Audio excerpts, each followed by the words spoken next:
Hi, this is Alex, a teen librarian, and welcome to our virtual ToshoCON convention.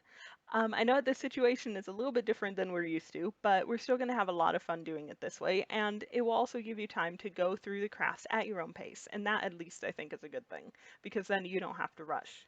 So to start with, I want to take a moment to introduce our crafting activities and to give you an overall view of what we're going to be doing and how the videos have been broken down so that they're easier for you to use or to skip if you're already familiar with the topic that is covered in that video or you don't want to create that particular item. So first, let's review the materials that you'll need. We're going to go over these at the beginning of each video again, but it would save you some time if you have them already before we start. So a table to work on would be nice, especially when creating origami, but you can use just about any flat surface, like a lap desk, a coffee table, just about anything hard will work. I usually work on my lap desk, but for the videos, I'm going to be using my kitchen counter.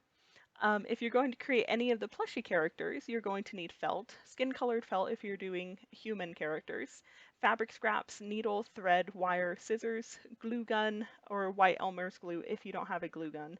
You can also use fabric glue, that works just as well, if not better. You might also want to have permanent markers, pencil, pen, tweezers, and a ruler.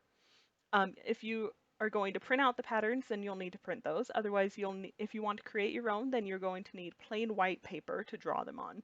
So I'll show you how to give also a skeleton base for your characters so that they'll be a little more sturdy. And for that, you will need thin wire or pipe cleaners. It's not necessary, and your plushies will look just as great without the wire, so if you don't plan on doing that, don't worry about it. For the origami models, you'll need origami paper if you have it. If you don't have it, then you can use regular printer paper or any paper that's not too thick. Just make sure it's thin enough to fold multiple times without ripping or without getting too difficult to fold. You also need scissors, glue gun, or white glue if you don't have a glue gun. Again, markers, pen and pencil. You should always have those available just in case you want to use them for decoration or small details. So now for last thing is for the pins, you're going to need a glue gun and a few glue sticks depending on how many pins you're going to make. You'll need about an inch of glue stick for a pin that's about average button size. So depending on how many you're making is how much glue you'll need.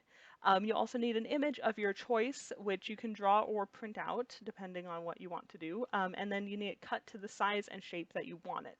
So you also need parchment paper. Do not use wax paper because it will melt with the heat and make a mess. The last thing you need for those is safety pins, or if you have the pin backs that have the flat side to them, then by all means use those. Last but not least, during each of our videos, I'm going to have a few of my favorite characters making little cameos. So see how many of those you can identify. So let's get started and let's have a lot of fun.